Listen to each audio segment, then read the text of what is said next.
Welcome to Fluxedo Junction. I'm Scott Kugler. Each episode we bring you the best music of all genres from throughout the world, and this week we'll be speaking with singer-songwriter Jeremy Gilchrist. Jeremy is a Raleigh, North Carolina songwriter by way of New York and Vermont, whose music contends with the era of late-stage capitalism and the trials and tribulations that brings. So let's get things started with his latest single. This is Indigenous Souls, here on Fluxedo Junction.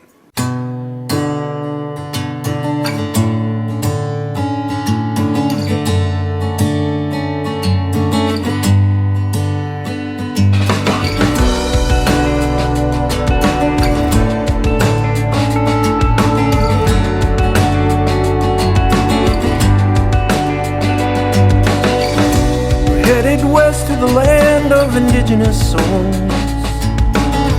through the painted desert on the open road. The sun rises behind, I see it in her loving eyes. Her hand falls in mine, and away we go.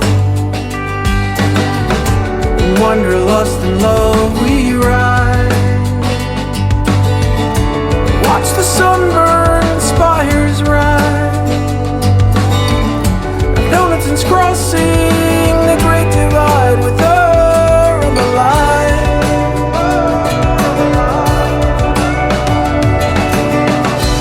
With a kiss we're in the blissful unknown. No one knows what the journey home. This beautiful risk our story unfolds.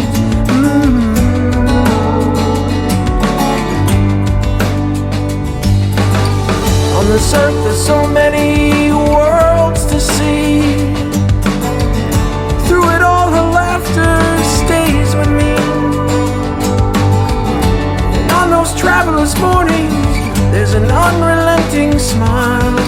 In the beauty of what's to come, the wonder of uncharted miles.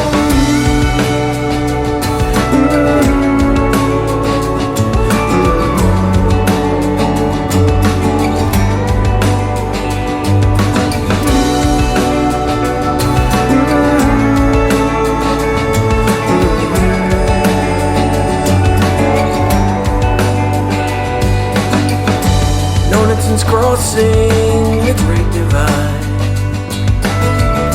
with her I'm in love and alive. With her I'm in love and alive.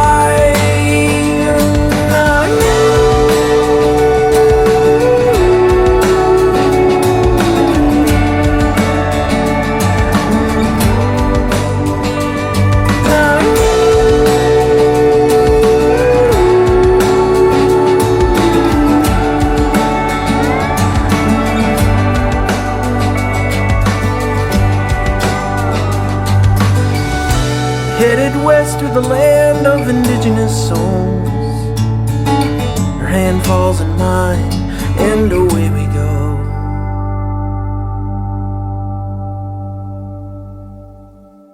In case anybody is wondering, Jeremy and I, although we haven't seen each other in forever, go back quite a ways. We worked together in a sort of no man's land of musical retail for quite some time together, where watching the clock became a state of mind and a way of life. And we also lived in the same town, and we went to the same high school, right? Although we didn't know each other back then. No, we didn't. I didn't know you directly. I knew your sister because we were in the same grade, but I didn't know you. Right.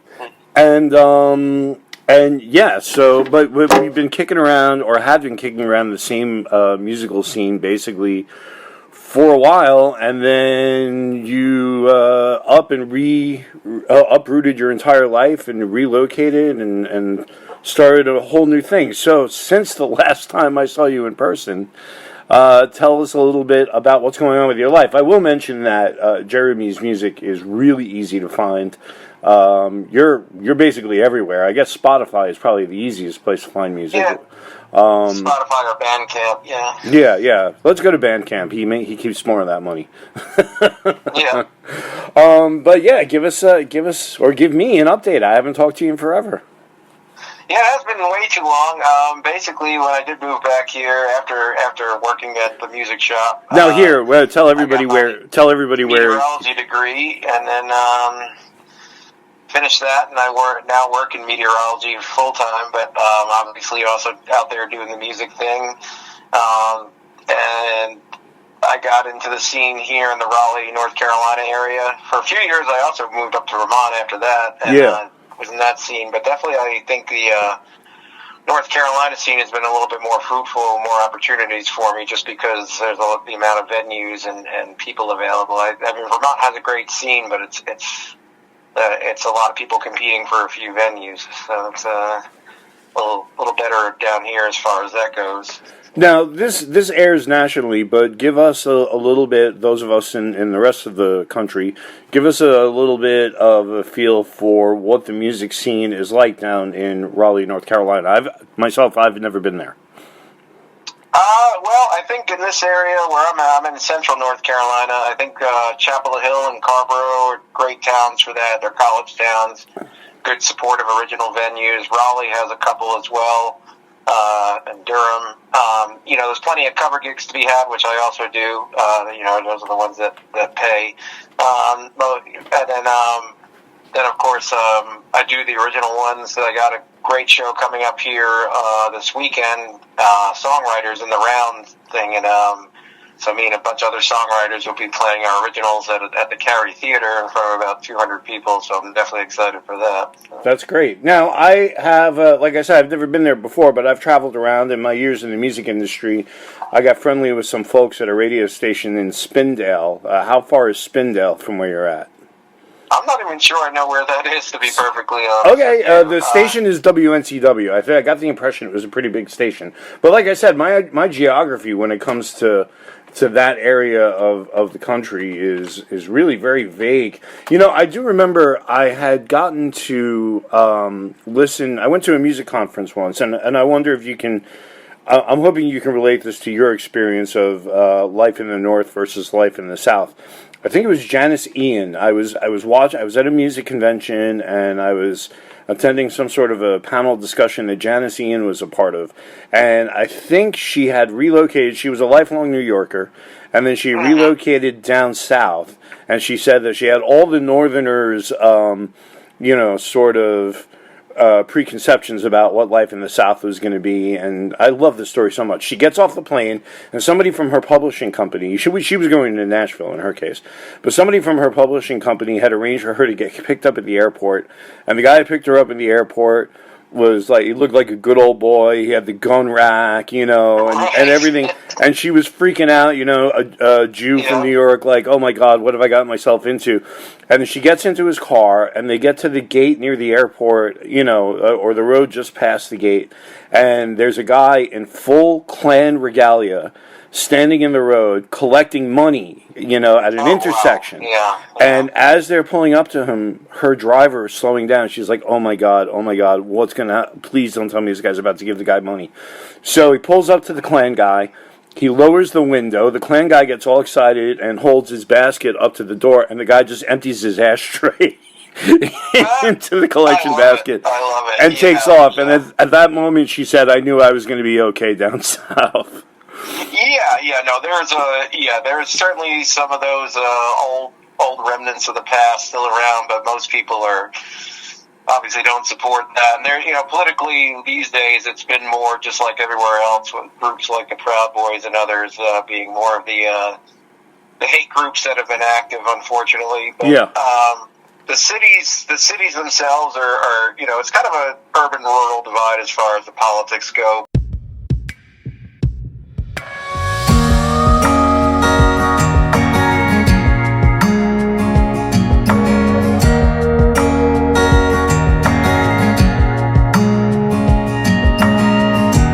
Fall in silent cities, ghost trains roll on underground, stealing glass shells of the former era, still reaching for the sky.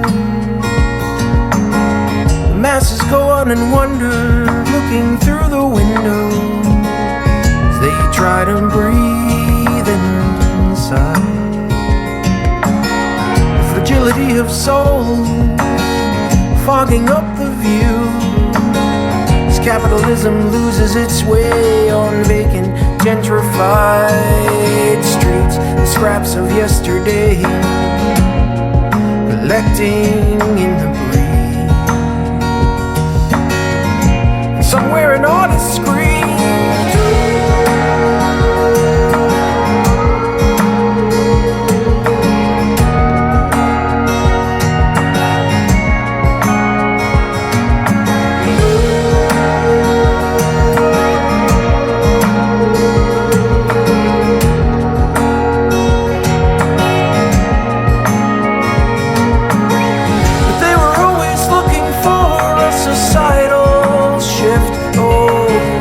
Not in this way, no, not quite like this. Future's being carried by a weary sailor, riding on an empty wind.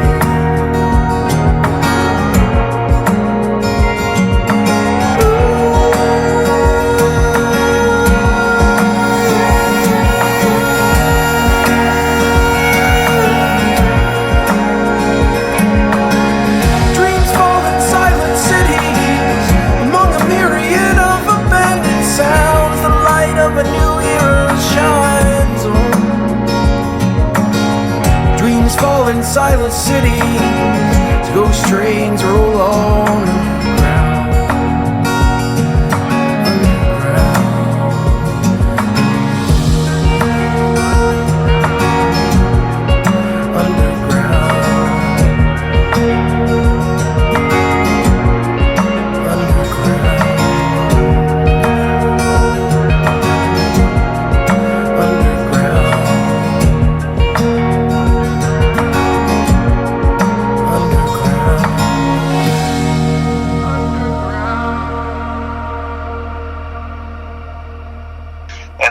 underground, Spindale, that is out west about 4 hours from me, so that's towards Asheville, which is also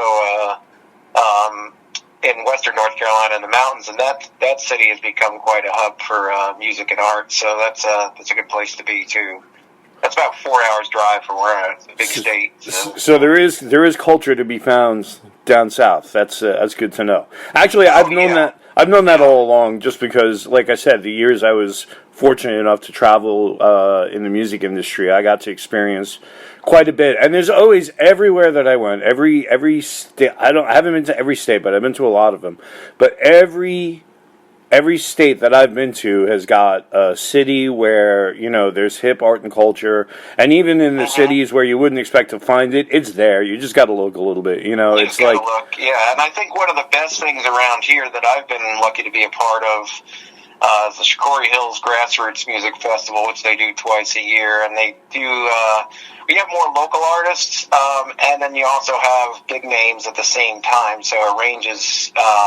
You got to be somewhat, reasonably accomplished locally, but you can get in. And then there's also, obviously some big headliners that they get as well. So it's a great mix of national and local, and there's nothing else like it. It's a festival that attracts about 8,000 or so people, as far as I'm guessing 8,000 to 10,000 people each time or so. Yeah. Over the course of 4 days. Wow.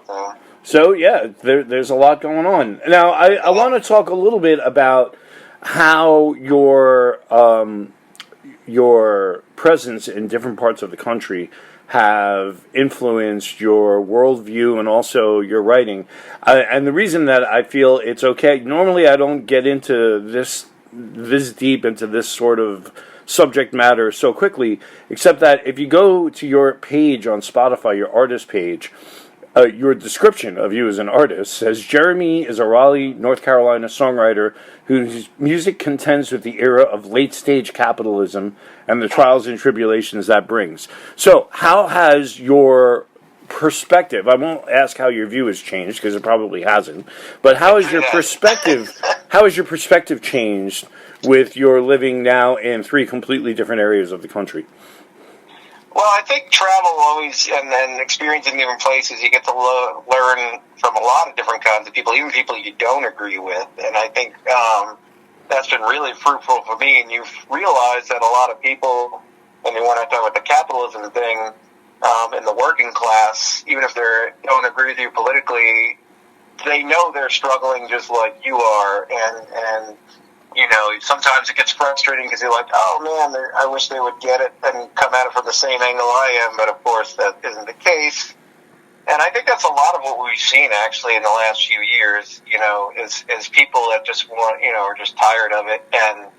But unfortunately they fall into maybe right-wing populism as opposed to left-wing. Yeah. And I think so. I've noticed, but you know, like I've had a lot of conversation with a lot of different people. I think it just opens your mind to a new things that you otherwise would not be aware of. And you can always learn from other people, even people you don't necessarily going to be friends with or hang out with, but you still can.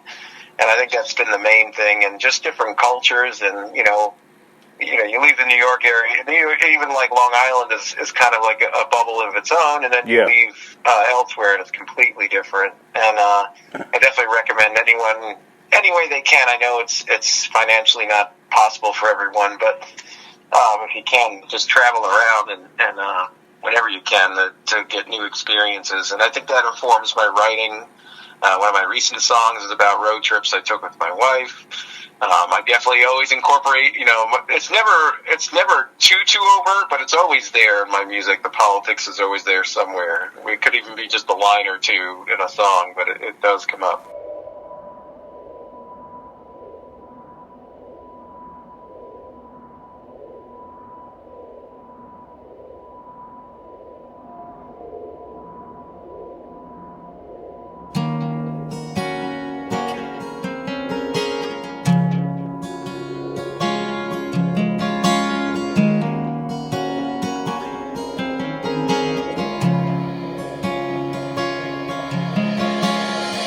Everybody has a story to tell. Everybody has something to sell. Look into one's eyes for authenticity. You realize we're all scared as hell. Watch the moon rise above our world, lighting our journey from behind. 7 billion fights for tomorrow, in the speeding away of time. The universe speaks nothing of our plight.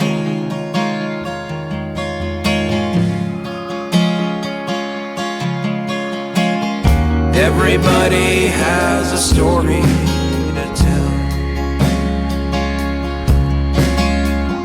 Everybody has something to sell. Look into one's eyes for authenticity. Realize we're all scared as hell. Maybe there is solace in love, shattering infinity.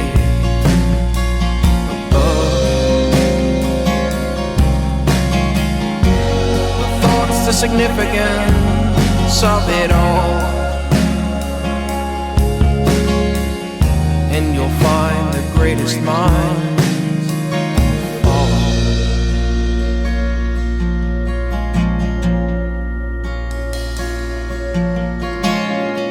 Watch the moon rise above our world, lighting our journey from behind. 7 billion fights for tomorrow,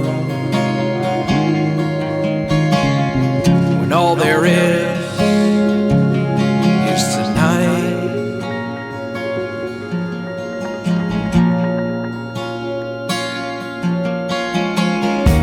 Everybody has a story to tell. Everybody has something to sell. Look into one's eyes for authenticity. Realize we're all scared as hell.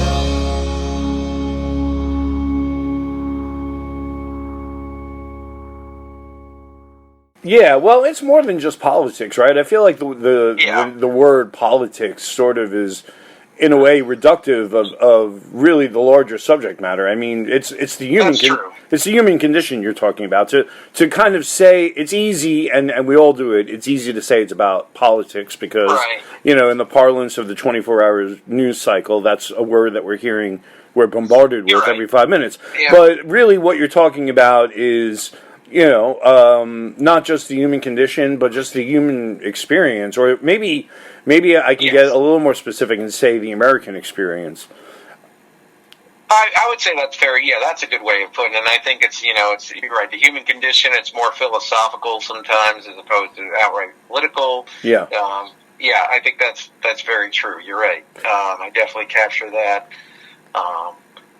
And just different human emotions and things that we all go through, and I try to put that in my music, Now, looking over the timeline of your last few releases, in 2023, we have the 3 different singles. There's the After Years, Silent Cities, and Indigenous Souls.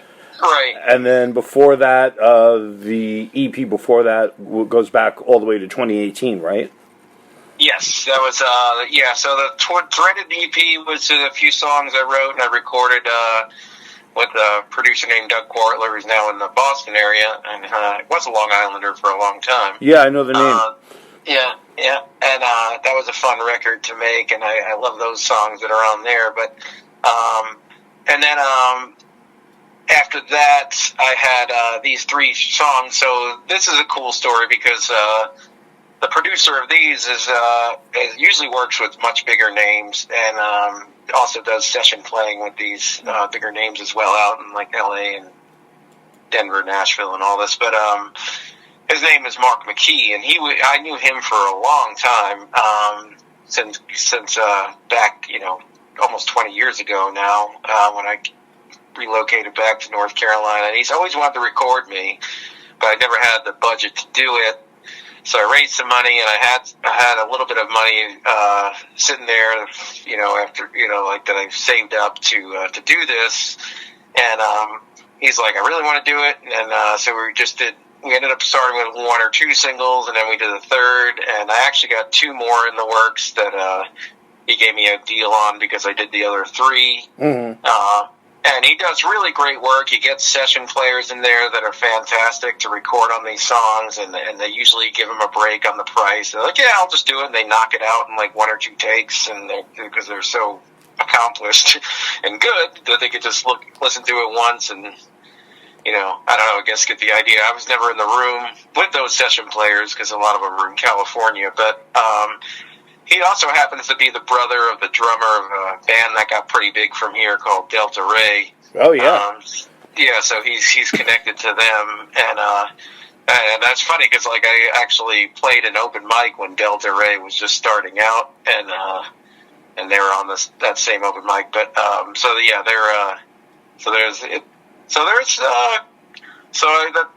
there is quite a connection to North Carolina from him as well. So it was good to be able to finally work with him after 20 years or so. So yeah, well, the results speak for themselves. I mean, it's fantastic. What tell us a little bit about the live stuff that you've got coming up in terms of what can we expect performance-wise if we get to one of those shows? Well, I mean, I think like this Saturday is really going to be a show not to miss it. It's almost sold out. It's got a few tickets left, so I'm excited to report that as of this interview. Anyway, I don't know what it'll be like tomorrow, but it should sell out in time for Saturday. And I think they're really going to hear when I'm on the stage. I definitely don't play it exactly like the CD or the recording every time, and usually kind of just go with the emotion and try to, connect to that with something greater that we always all try to connect when we're performing. And I never really play the song the exact same way twice. It's mostly the same, but I improv parts here and there, and that's generally what I've done for a long time.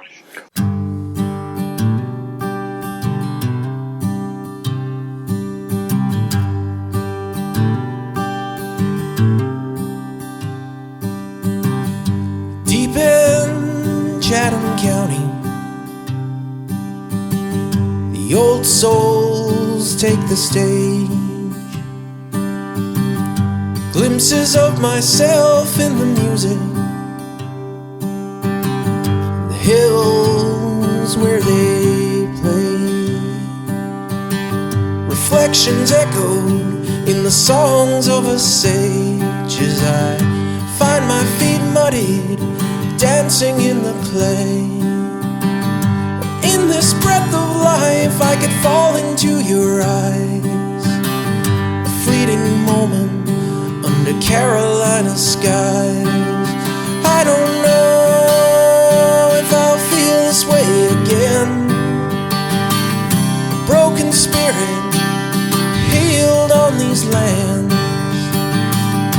Everything is so in tune to the fire under the moon.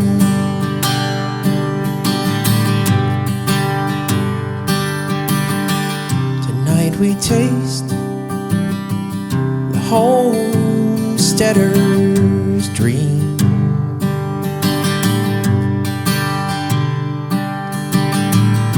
As we find meaning in this evening's revelry.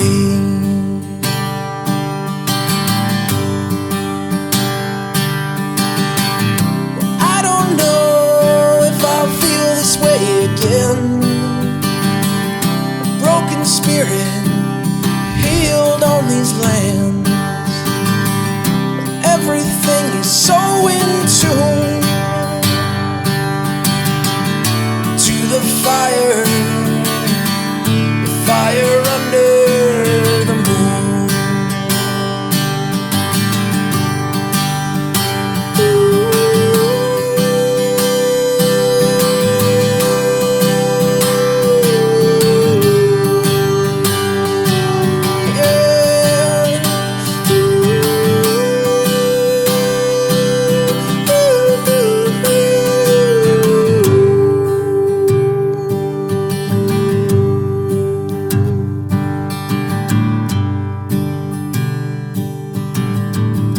I remember driving up that road, a dust-cleared Jameson, happy Shikori.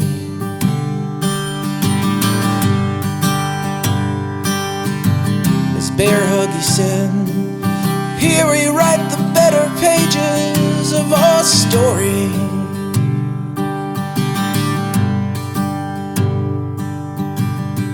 He said, don't worry, I'm never far from here.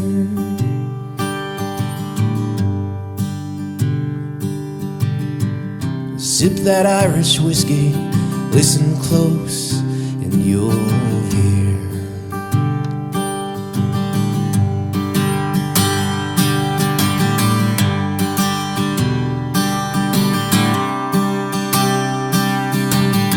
Deep in Chatham County, the old souls take the stage. Glimpses of myself in the music, the hills where they play.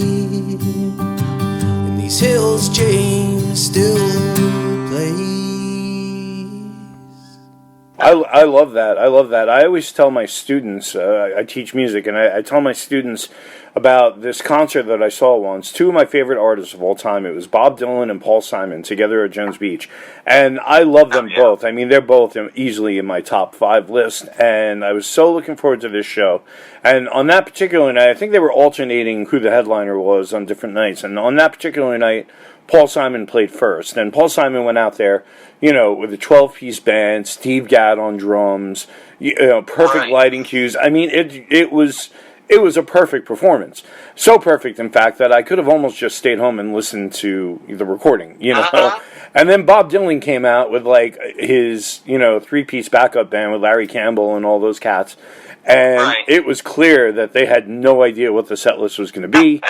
You know, the first 2 measures of every song was Bob playing by himself and the rest of the band trying to pick up what they were doing. And inevitably, it would always be Larry Campbell being like, oh, I know what it is, guys, follow me. You know, and but to me, and there wasn't even lighting cues, you know what I mean? So it was clear from the Paul Simon show that he was doing the same set every night. There's no way those lighting cats would have been able to do what they were doing if it wasn't the same set. And Dylan just went out there, it was like being in a club, really. It was fantastic. So I think there's something to be said for that kind of improvisational nature. I love it, personally. Yeah, and I think I was heavily influenced in that. You know, I used to be a huge fan. I still like him a lot, obviously, but I used to be a big Dave Matthews fan. Oh, yeah. You know, that's what they're known for. You know, they'll play different versions of different songs. They'll always change the set. They do, you know, they're not fully classified. I know this is always controversial, but, you know, like, they're not fully classified as a jam band, but they do have those tendencies. They do that once in a while. To me, they are jam bands, and they will forever and always be a jam band. I mean, actually, I've never seen the Dave Matthews Band, and I'm sorry about that, because I think they're excellent. And I remember I went to they had this thing in New York called the Jammy Awards. I think they still do it, and it was basically a jam band's award ceremony that would happen at what used to be the Felt Forum, and I think it was the Paramount the year I saw it. But, you know, it's a big deal. I think maybe Relics Magazine is behind it. And there were, you know, like the Black Crowes played this particular year that I went to, and Steve Winwood played. Like, really, really big. And it is an award ceremony. And I think Dave Matthews Band won for that live album they did in Central Park. That I went to that show. Oh, wow, okay, cool. And so Warren Haynes played, and he's on the album. And nobody from the Dave Matthews Band could be there to collect the award that night because, of course, they were on the road. And Warren Haynes, who lived in New York at the time, was there to accept the award. And when they announced that the Dave Matthews Band won, there were actually people in the audience booing. And Warren Haynes got up to the mic to accept the award, and he was like, I don't know what you all are booing about. He's like, this is an amazing band who's been nothing but supportive of this whole jam band scene from day one. Like, they've been around that long. And just because they were successful, like, you know, that's nonsense. It's absolute nonsense. Yeah, and I don't know, like, because I'm not, like, somebody who's deeply embedded in that part of the jam band scene, you know, Fish fans or whoever else. And I've known, you know, but yeah, there is, that's why I said it was controversial, because for some reason they've always gotten that. They've never gotten that respect from some of these other jam band bases, you know. And I've never been one to be a gatekeeper in music, so, like, I don't really like that anyway, but, you know, but I've also met some cool people who do like those other bands and who also like Dave Matthews, who get it and are a little bit more open-minded, I guess, you know. Well, it's like anything else, you know. It's a bunch of really good, well-intentioned musicians playing at the top of their game who managed to build up a fan base. It was the same way with the Grateful Dead. I had a very, very good friend of mine who was really key in introducing me to a lot of different varied styles of music when we were teenagers. And then he went off and followed the Dead for a year, and when he came back, all he listened to was the Dead, to the point where he was telling me about bands that had opened for the Dead on this tour that he was on, but he never saw any of them because they couldn't be bothered. And, you know, these are bands like Los Lobos and Sting and Traffic, and they were like, it's not the Dead, we're not going to go in. It's like, how do you pass up on Traffic? You know what I mean? But you know, in your case, I've known your influences, or at least I knew what your influences were at the time we were hanging out. I always remember Pink Floyd was also a big influence. Sure. And sometimes I can hear that in your music. Your music, I won't go so far as to say it defies description because, I could use a million beautiful words to describe it, but in some ways, classification is not so easy because I personally can hear a lot of different influences in there. Yeah, I've always struggled with that, especially like when I'm, putting a song up, or releasing like on DistroKid or whatever. Or what genre do I put? And I've just said, all right, I'm just going to put it as folk or alternative folk because I play acoustic, and that's pretty much, I don't know how to decide otherwise, So it's just like let the chips fall where they may. Labels of convenience, yeah. Yeah, but that's true, and. But these, going back to the jam band thing, right. And Grateful Dead, of course, was amazing, and all these other bands are, but yeah, it is amazing how some people can get into those bubbles and not want to come out. And Dave Matthews fans do it, too. So there's some people that's all they'll ever listen to. Oh, yeah, I don't doubt there's a portion of the Dave Matthews Band audience that's like, why would you want to be associated with that jam band scene? It works both ways, definitely.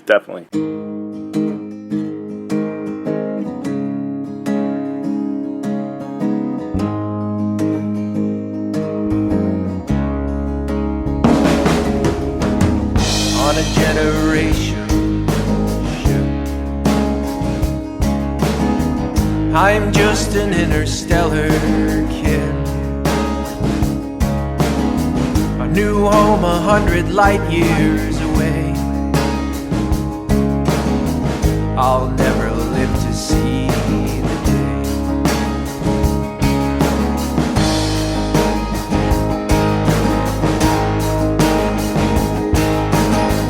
I curse my life in space, caretaker for the human race. I'm told the stories of the final year. I don't know if we deserve to be here.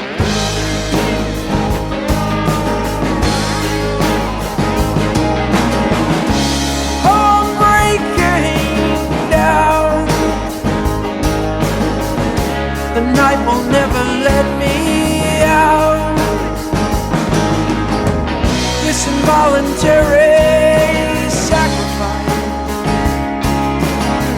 what gave them the right?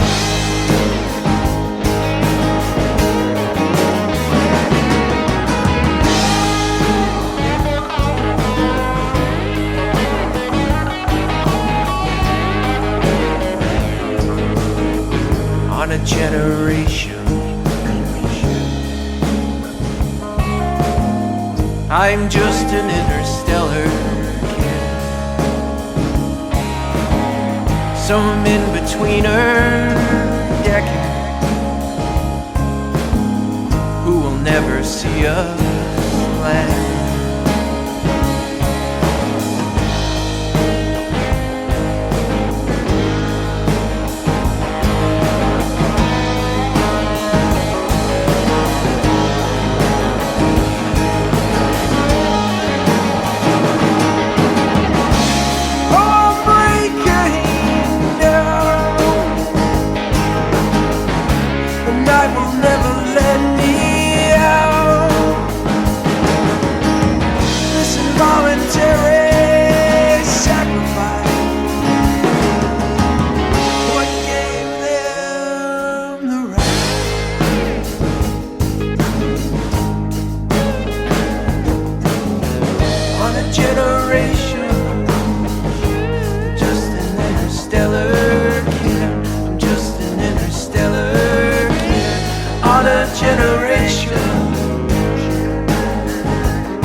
Well, listen, man, unfortunately, it's only an hour-long show, and we've already been talking for 20 minutes. If I want to cut this together with music, I've got to kind of wrap it here. But remind us all again where we can catch you this weekend.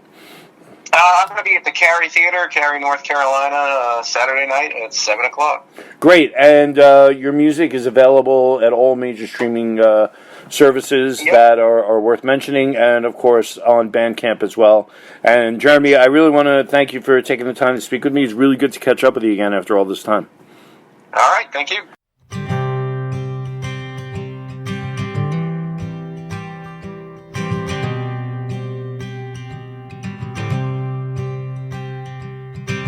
Never thought the after years would come so soon. Dissociation, watch the light fade from the room.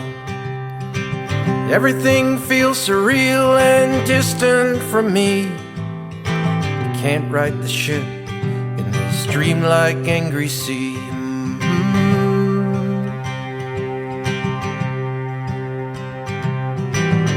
There's terror running in these hardened arteries to give life to this twisted century. And I'm adrift in the wrong version of time, trying to see through all I've lost into an infinite sky.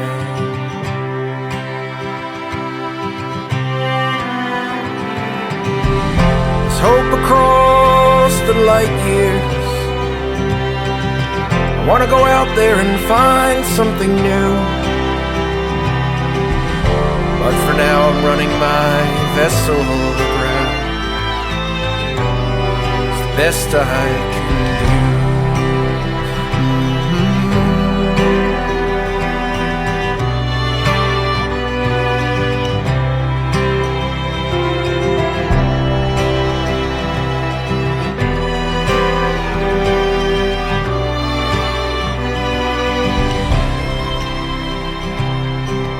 Never thought the after years would come so soon, but I'm trying to find my way through.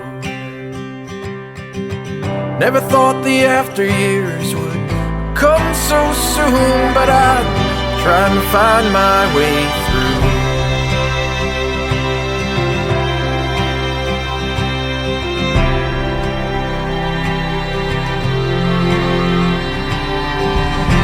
Hope across the light years. I wanna go out there and find something new, but for now I'm running my vessel aground. It's the best I can do. There's hope across the light years. I wanna go out there and find something new, for now I'm running my vessel aground. It's the best I can do.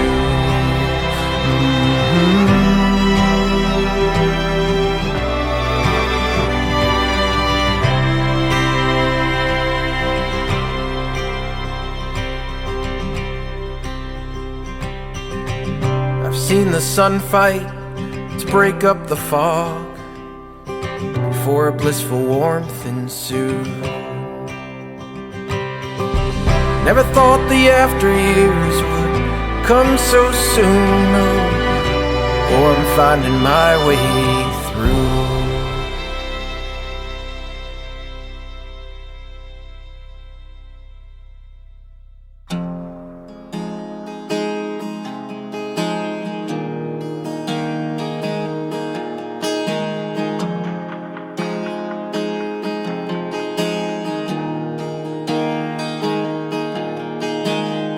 Steps off a train in a world of stolen lives. The cold wind blows down the road and tears well in his eyes. Locomotive tears down the pathway of scars. Quiet desperation worn on people's faces in the cars.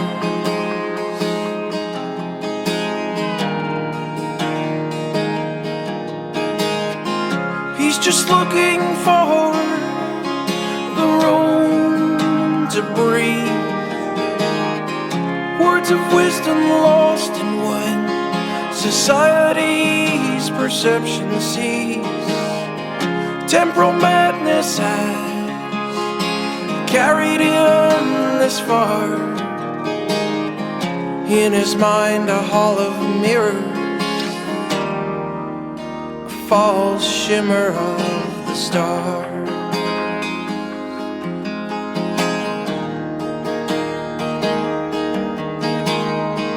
It's a hard truth, riding these rails. Light falls through thoughts forgotten as a past and silence fails. He stands upon the ivory precipice, where dreams are held for too long, yeah. Time becomes meaningless, oh yeah, yeah, yeah, oh, oh.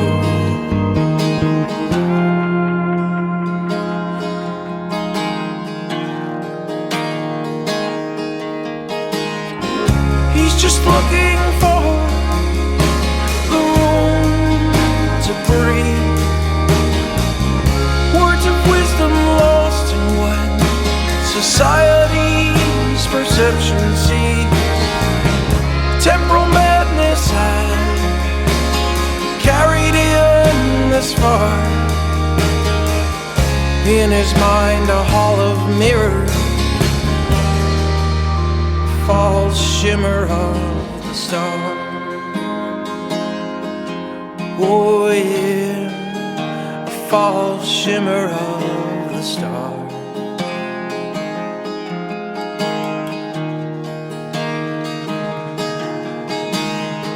Just a half mile from the Einstein-Rosen Bridge.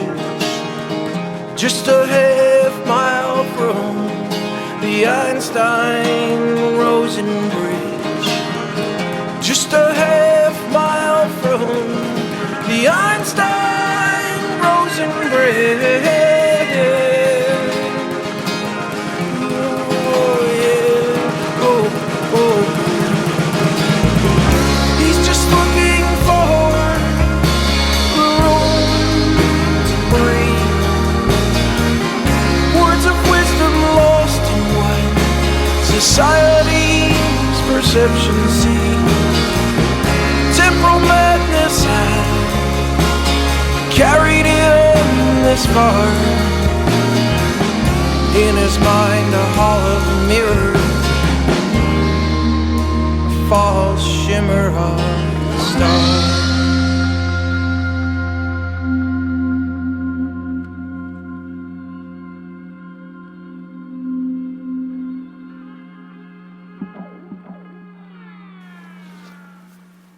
All right, I want to thank Jeremy Gilchrist once again for joining us this week. You can check him out on the web on his Bandcamp page, jeremygilchrist.bandcamp.com. And we want to remind you can visit us on the web as well. We are at reverbnation.com/Fluxedo Junction. You can also find us on Facebook and any number of other social media sites. And once again, my name is Scott Kukler. Thank you for joining us. We'll see you next week.